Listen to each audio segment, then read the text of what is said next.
So you want to start your podcast in 2024 and are wondering what gear you may or may not need to do so. Hey there, my name's Garrett here with Motion Creative Media, and today I want to talk about 5 pieces of podcasting equipment that we can't live without, as well as some alternatives for you starting your new podcast here in 2024. Now, before I get too deep into this video, I want to let you know that podcasting is certainly a long play game, so I don't want you to get discouraged if you start your podcast and right off the bat you don't have a million followers tuning into you weekly. I can let you know, though, that if you're willing to be consistent and weather the storm, there are people out there who want to hear what you have to say. Just understand all that when it comes to the performance of your podcast. Speaking of performance, as a husband, dad of 3, and a small business owner, my mental performance is vital in keeping all 3 of those things in tip-top shape, which is why I want to thank today's sponsor, Magic Mind.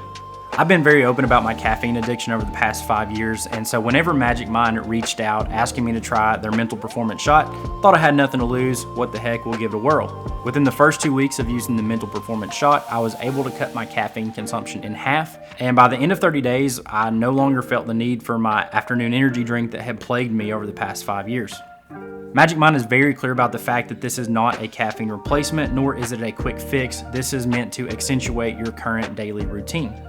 And in my case, I was able to reduce my total consumption.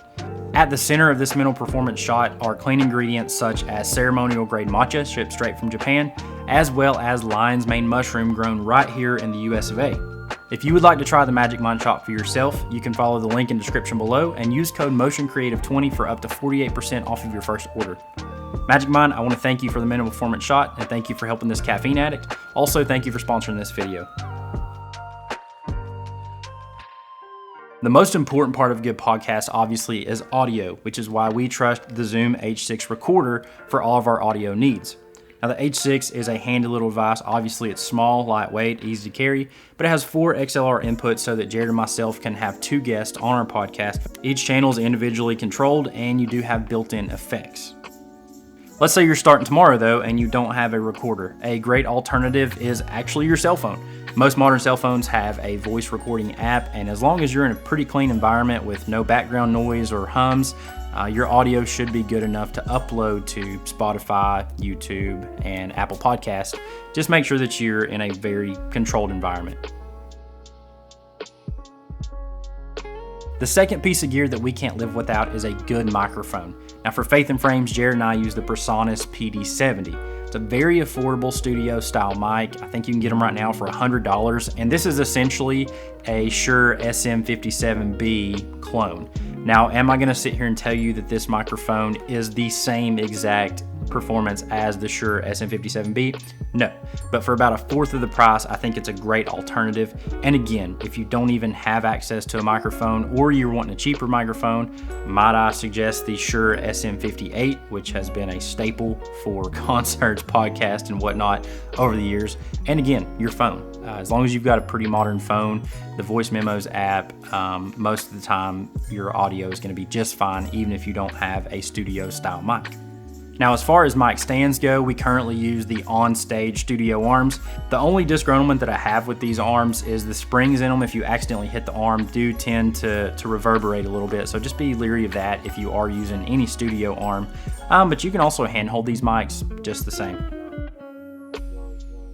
The third piece of equipment that we trust for Faith and Frames, seeing as how we run a video feed while we're also audio podcasting, is the Lumix S5 II.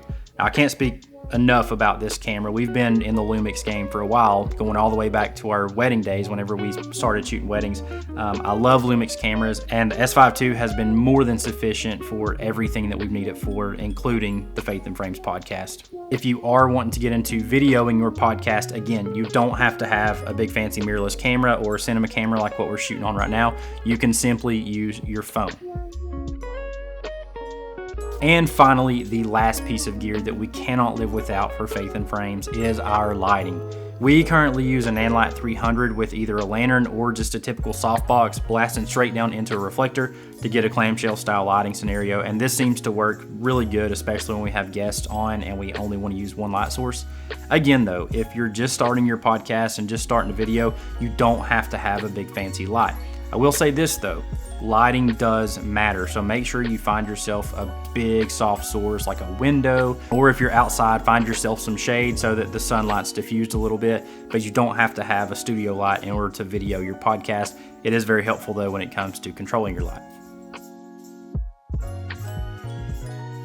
To me, headphones are synonymous with podcasting, so not only do they serve the purpose of letting us monitor our audio the whole time, but it also gets me in podcasting mode whenever I see headphones, whether I'm watching a podcast or whether we're recording our own. Again, you don't have to have headphones for your podcast, and Apple earbuds work just fine for listening to your audio. That's essentially our podcasting setup, minus a few extra accessories like your XLR cables and things of that nature, but we try to keep it one light source. We use our cameras and we use a handheld recorder. Again, none of these things are necessary for your podcast. I want you to understand that. You can literally start with your phone and the Voice Memos app, and Spotify and other podcasting platforms accept that feed no differently than the equipment that we use. But I want to know your thoughts. Put your podcasting setup down in the comments below. And if you like this video, want to see more like it in the future, consider subscribing to the channel. We greatly appreciate it, and I hope to see you in the next one.